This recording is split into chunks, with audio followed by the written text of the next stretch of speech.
I never expected that offering my couch to a friend for what was supposed to be a week would completely unravel my life. But that's exactly what happened. It wasn't the kind of unraveling that leaves you in pieces, though. It was the kind that undoes all the careful knots you've tied around your own heart, leaving you exposed and, terrifyingly enough, open to something new. That's how life works sometimes, isn't it? You build your neat little routines, your walls of self-preservation, and then someone with a duffel bag and a charmingly lopsided grin shows up, and the whole structure just melts away. My name is Lucas. At the time, I was 27, working as a freelance illustrator from the quiet sanctuary of my one-bedroom apartment. My life was ordered, predictable, and if I was being honest with myself in the dead of night, a little bit lonely. I had my work, my books, my carefully curated playlist that matched every possible mood. I lived in a world of controlled variables, a world where the biggest risk I usually took was trying a new brand of coffee. My apartment was my fortress, a place where everything was exactly as I left it, a reflection of the calm I tried to cultivate inside myself. And then there was Caleb. Caleb was my best friend. We'd met a few years back in a recreational soccer league, a social experiment I had subjected myself to in an effort to be a more well-rounded human. He was everything I wasn't, effortlessly confident, gregarious, and so comfortable in his own skin it was like watching a different species.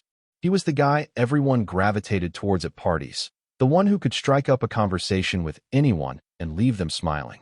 He had a constellation of casual friends and a string of pretty, short-lived girlfriends who all seemed to adore him even after they broke up. From my perspective, he was a creature of sunlight and easy laughter.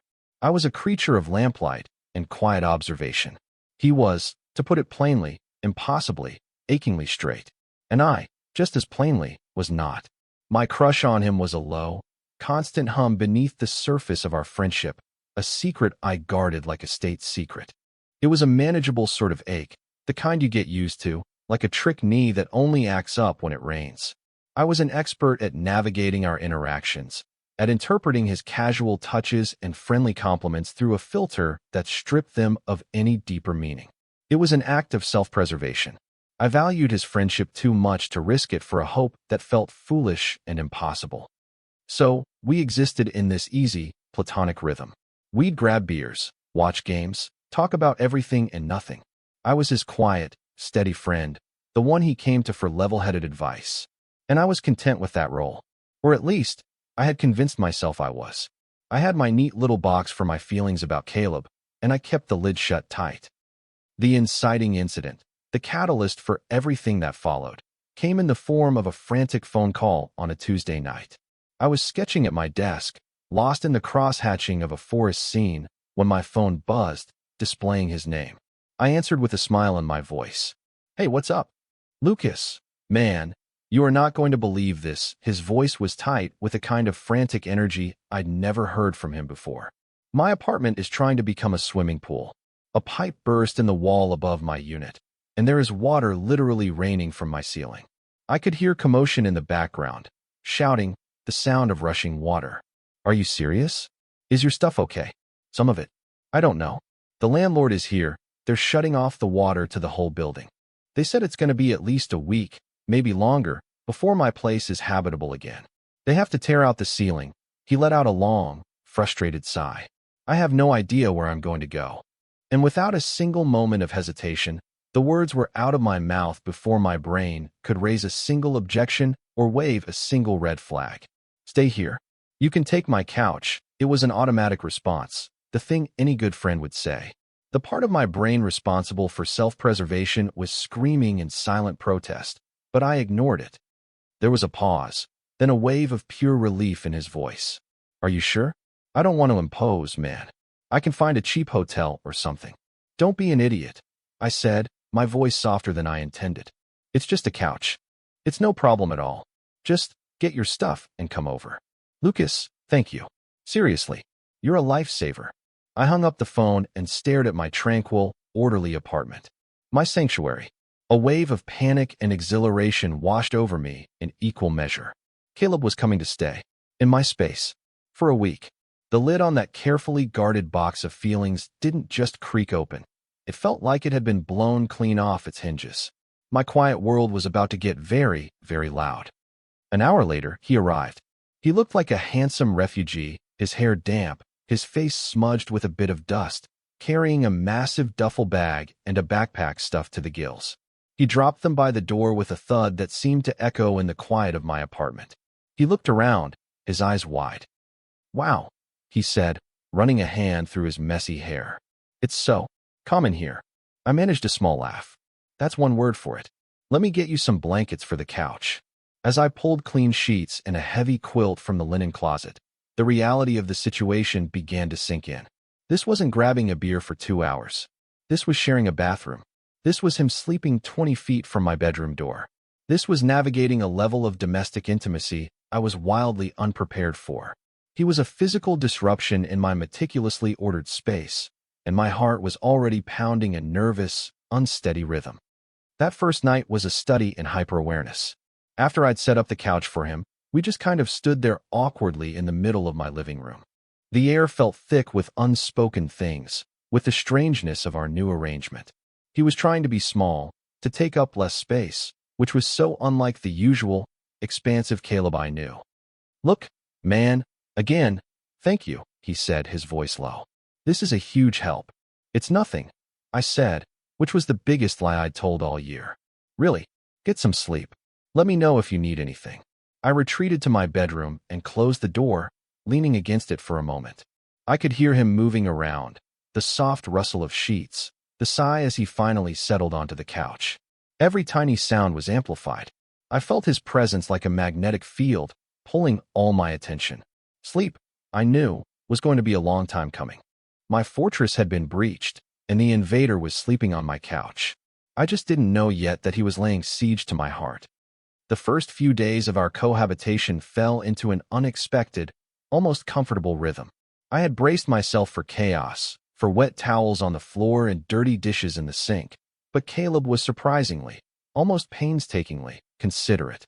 He made his makeshift bed on the couch every morning, folding the blankets with a neat precision that took me by surprise. He was quiet when I was working, tiptoeing around as if afraid to disturb my concentration. It was in these small, domestic moments that my carefully constructed image of him began to fracture and reform into something new, something more complex. I was used to seeing Caleb in his element, on a soccer field, in a noisy bar, surrounded by people. Here, stripped of his usual context, he was different, quieter, more observant. One morning I came out of my bedroom to find him in my small kitchen, attempting to make pancakes from a box mix I'd had in my pantry for months. He had a smudge of flour on his cheek and a look of intense concentration on his face. "I hope you don't mind," he said, gesturing with a spatula. "I wanted to do something to say thanks. This is harder than it looks on the box." I leaned against the doorframe, a genuine smile spreading across my face. "You have to get the lumps out." I walked over and took the whisk from him, our fingers brushing for a fraction of a second. A tiny jolt, like static electricity, shot up my arm. I ignored it. Or I tried to. "It's all in the wrist." We ate burnt on the outside, raw on the inside pancakes together at my small dining table, and it was one of the best breakfasts I'd ever had. We talked about his frustrating back and forth with the insurance company and my current illustration project. It was simple, easy. It felt dangerously normal. My perception of him was shifting with every passing hour. I learned that he hummed, a low, tuneless sound, when he was thinking. I learned that he was a secret neat freak, reorganizing my Tupperware cabinet one afternoon while he was on a long phone call. I learned that for all his outward confidence, he was deeply worried about his future, about his career in marketing, wondering if it was what he really wanted to do. The most significant shift happened on the third night. We had ordered pizza and were slouched on the couch, watching some mindless action movie. The day's stress had clearly caught up to him. During a commercial break, he fell quiet, staring at the blank television screen. "It's just a lot," he said suddenly, his voice uncharacteristically small. "The apartment thing is the last straw, you know? My job's been a grind. I feel like I'm just treading water. Sometimes I feel like I'm playing the part of the guy everyone expects me to be." I turned down the volume, giving him my full attention. This was a side of Caleb I had never seen before. The confident, easygoing mask had slipped, revealing a raw vulnerability underneath. He wasn't looking at me, just staring at his hands. "What part is that?" I asked softly. He shrugged, a heavy, tired movement. "The loud guy. The life of the party. The one who's always got it together." He finally looked at me, and his eyes were full of a weariness that startled me. "It's exhausting." In that moment, my heart did something I hadn't anticipated. It didn't just ache with longing, it ached with empathy. He wasn't just the object of my affection anymore. He was a person, with cracks and fears and insecurities, just like me. My desire for him became tangled up with a fierce, protective urge to just make things okay for him. "You don't have to be that guy here," I said, and the words felt truer than anything I'd said all week. "You can just be you." He gave me a small, grateful smile that made my stomach flutter. "Thanks, Lucas." Later in the movie, our shoulders were pressed together on the couch. A casual, friendly proximity that felt anything but casual to me. At one point, we both reached for the bowl of popcorn on the coffee table at the same time. His hand landed squarely on top of mine. It was nothing, a clumsy, accidental touch, but neither of us moved for a full second. I could feel the warmth of his palm, the slight calluses on his fingers. The air crackled. The sound of the movie, the ticking of the clock, everything faded into a dull roar in my ears. All I could feel was the weight of his hand on mine. Then, as quickly as it happened, he pulled away. "Sorry, man," he mumbled, grabbing a handful of popcorn and turning his attention back to the screen, but I saw the faint flush on his cheeks. My own heart was hammering against my ribs. I sat there, my hand still tingling, replaying the moment over and over. It was just an accident. It had to be. But the hope that bloomed in my chest, traitorous and bright, was impossible to ignore. Something was shifting between us, something more than just our living situation. The carefully drawn lines of our friendship were beginning to blur, and I was terrified and thrilled in equal measure. The turning point, the moment that burned itself into my memory with the clarity of a flashbulb, happened on a Saturday night.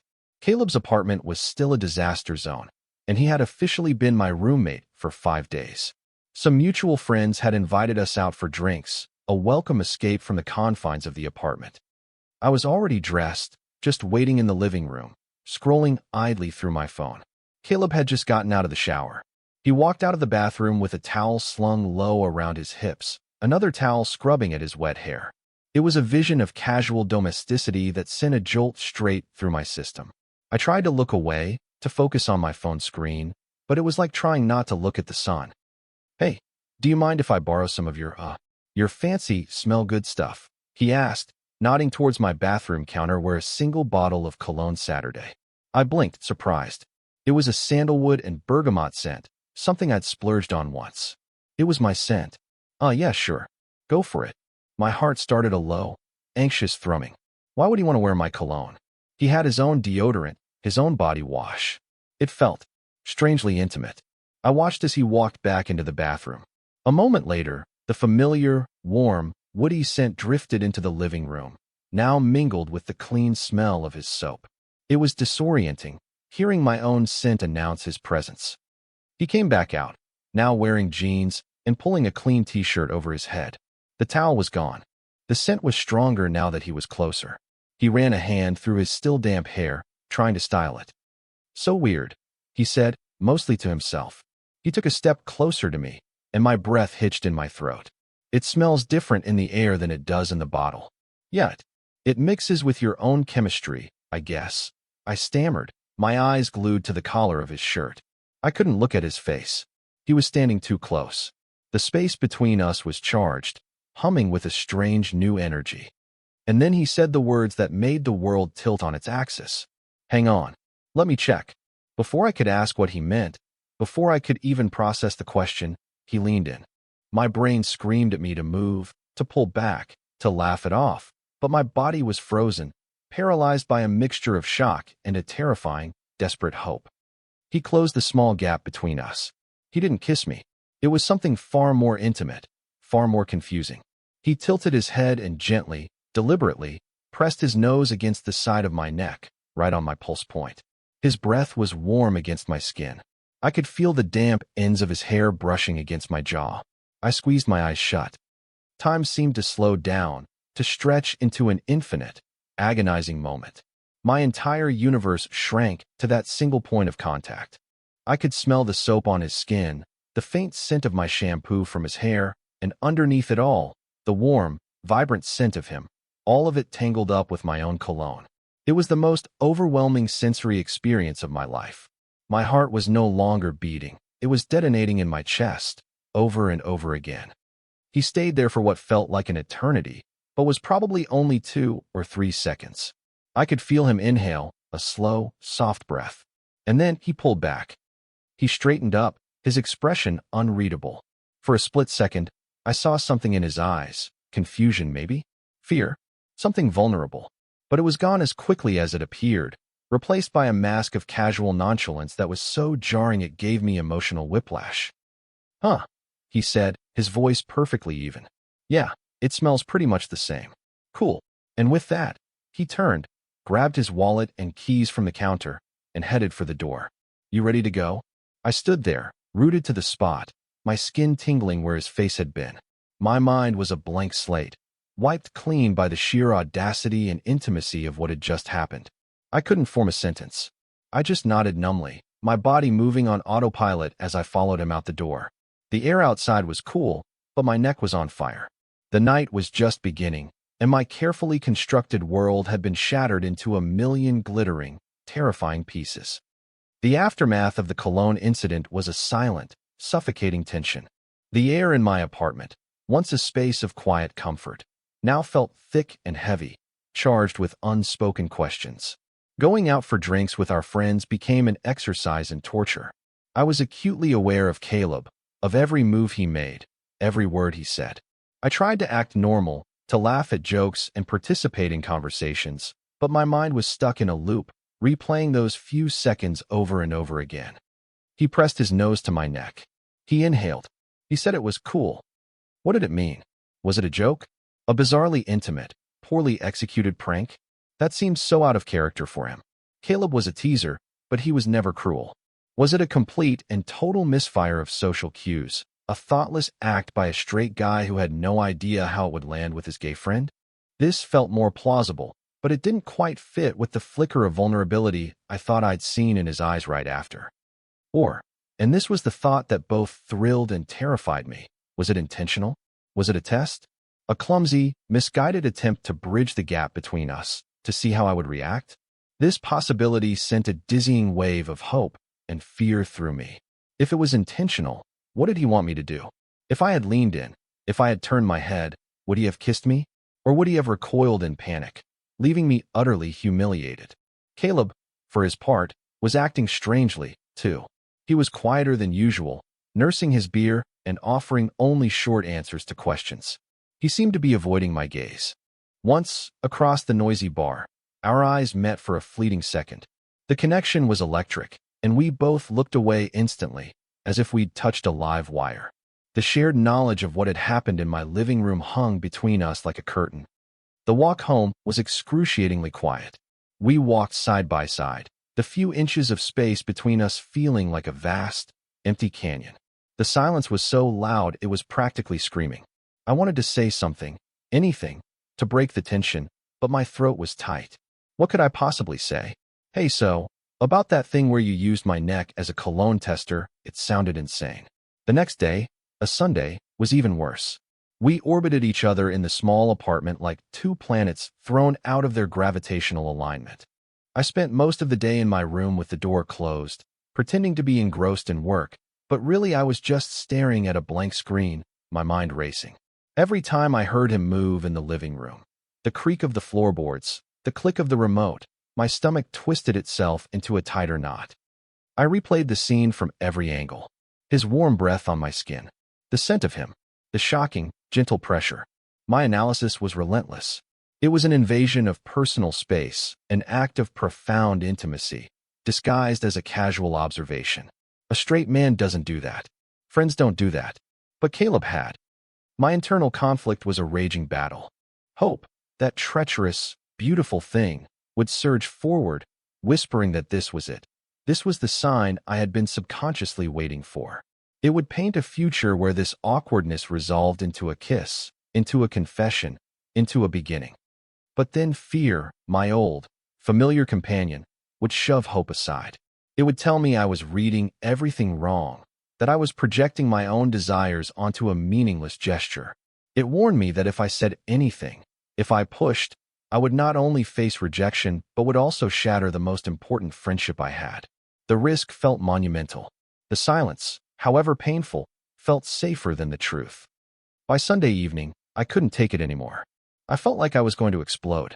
The apartment felt like a pressure cooker. I decided I needed to get out, to get some air. I grabbed my jacket and headed for the door. I'm, just going for a walk, I mumbled, not looking at him as he sat on the couch, pretending to watch TV. Okay, he said, his voice quiet. He didn't look at me either. The silence followed me out the door and into the cool night air. I walked for blocks, my mind a chaotic storm of what-ifs and should-haves. I was trapped between the agony of not knowing and the terror of finding out. Something had to give. I just didn't know how to be the one to make it happen. The tension reached its breaking point on Monday evening. I had spent the day at a coffee shop, unable to bear another silent hour in the apartment. When I finally came home, resigned to another night of awkwardness, I found Caleb sitting not on the couch, but at my small dining table, nursing a cup of coffee he'd clearly just made. The TV was off. The apartment was completely silent. It was the kind of silence that precedes a storm. He looked up as I closed the door, and his expression was serious, his brow furrowed. The casual, easygoing mask was gone completely. This was the vulnerable Caleb I'd glimpsed a few nights before, only now he looked like he was carrying the weight of the world on his shoulders. Hey, he said, his voice low. Can we talk for a second? My heart leaped into my throat. This was it. The moment of reckoning. Yeah, I managed to say, my own voice barely a whisper. I dropped my bag by the door and walked slowly over to the table, taking the seat opposite him. My hands were trembling slightly, so I clasped them in my lap. He stared into his coffee cup for a long moment, gathering his thoughts. The silence stretched, thin and taut. I could hear my own pulse drumming in my ears. Look, he began, finally meeting my eyes. His gaze was intense, full of an emotion I couldn't quite decipher. I know things have been weird since the other night, and it's my fault. I'm sorry. I was an idiot. I didn't know what to say, so I just waited. My mind was bracing for the blow, for the I'm not gay, I hope I didn't give you the wrong impression speech. The cologne thing, he continued, stumbling over the words. That wasn't a joke. And it wasn't. I don't know what it was exactly. It was stupid. He took a deep breath, like a diver about to plunge into deep water. Lucas, I've been so confused lately. The word confused hung in the air between us. It wasn't the word I was expecting. Staying here with you, he went on, his voice gaining a bit of strength, a bit of conviction. It's been different. Seeing you in your space, seeing how you are. I don't know. It's made me realize some things. Or maybe it's just made me stop ignoring things I've been feeling for a long time. He looked at me, his eyes pleading for understanding. I've always thought of you as my best friend. The one person I can actually be myself around, without all the performance. And somewhere along the line, that feeling, it changed. It grew into something else. Something more. My breath caught in my chest. This was not the speech I had prepared for. I've only ever dated girls, he said, the words coming out in a rush. It's all I've ever known. But when I'm around you, it's different. I feel seen. And I feel something else. Something I've been trying really hard to ignore. He finally looked up, his eyes shining with unshed tears. And then I did that stupid, bizarre thing with the cologne. I think I was trying to get closer to you, to test something, but I didn't know how. It was the clumsiest, most messed up way of trying to ask a question I was too scared to say out loud. The entire world seemed to exhale.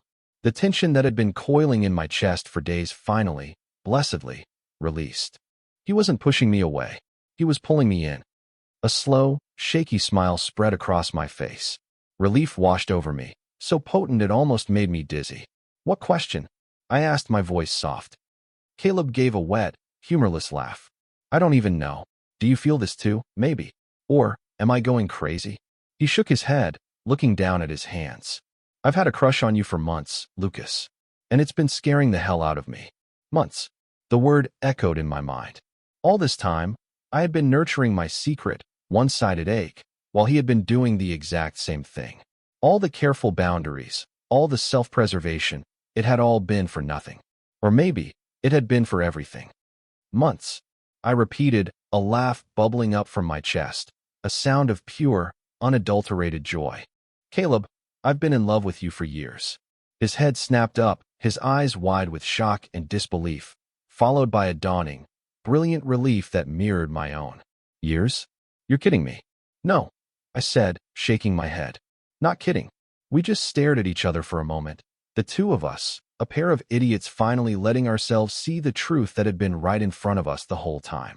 The space between us no longer felt like a canyon. It was an invitation. Slowly, he stood up, and I did the same. He rounded the table and stopped in front of me, so close I could see the flecks of gold in his hazel eyes. He reached out, not with the confusing intimacy of before, but with a new, questioning gentleness, and cupped my jaw. His thumb stroked my cheek. So, he whispered, his voice thick with emotion. Can I try this again? A little less weird this time. I couldn't speak. I just nodded. And then he leaned in and kissed me. It wasn't tentative or questioning. It was a kiss of certainty, of relief, of coming home. It was soft and sure and tasted faintly of coffee and absolution. All the anxiety, all the fear, all the years of quiet longing melted away in that single, perfect moment. I wrapped my arms around his neck, pulling him closer, and kissed him back with everything I had been holding inside. It wasn't a question anymore. It was the answer. In the weeks that followed our confession, it was like the world had shifted into full color after a lifetime of muted tones. The awkwardness that had plagued the apartment vanished overnight, replaced by an easy, joyful intimacy that I had only ever dreamed of. Caleb's apartment was eventually repaired, the ceiling replastered, and the floors dried out, but he never really moved back in. His duffel bag by the door was replaced by a few drawers of his clothes in my dresser. The couch he had been sleeping on became the place where we'd curl up together, his head in my lap, as we watched movies. We were learning a new language together, the language of US. It was a language made up of small gestures, the way he'd bring me coffee in the morning without asking, the way I'd save him the last piece of whatever we were sharing. We went on dates, real dates, to parks and museums, and little restaurants tucked away on side streets. Holding his hand in public felt like a quiet, thrilling rebellion. It was all so new, and yet it felt like the most natural thing in the world. He was still the same Caleb, charming and funny, but now I got to see all the other parts of him, the quiet, thoughtful, vulnerable layers he had kept hidden. Our friends were surprised, then quickly, universally supportive. It turned out, the only two people who were oblivious to the chemistry between us were us. The fear of losing my best friend had been so great, but what I had gained was so much more. I had gained a partner, someone who saw me and understood me in a way I never thought possible. About 3 months after what we now just called the confession, I came home from a meeting to find Caleb standing in the living room. He was holding the bottle of sandalwood and bergamot cologne, a small smile playing on his lips. My heart did a familiar little flip. He didn't say anything. He just spritzed a little into the air, then walked over to me. He gently took my hand and sprayed a tiny amount onto my wrist, the cool mist of familiar sensation on my skin. He lifted my wrist to his nose, inhaling softly, his eyes closed. It wasn't a test this time, it was a memory. Still my favorite smell, he murmured, his voice a low rumble. Then he looked at me, his eyes full of a warm, steady love that still took my breath away. He leaned in and gave me a soft, lingering kiss. There was no tension, no confusion, only a deep and abiding comfort. It was a kiss that said, I'm here. I'm yours. I never expected my life to change so drastically. I had built my world around safety and solitude, convinced it was the only way to protect my heart. But Caleb's arrival, his chaotic, wonderful, and ultimately transformative presence, taught me something profound.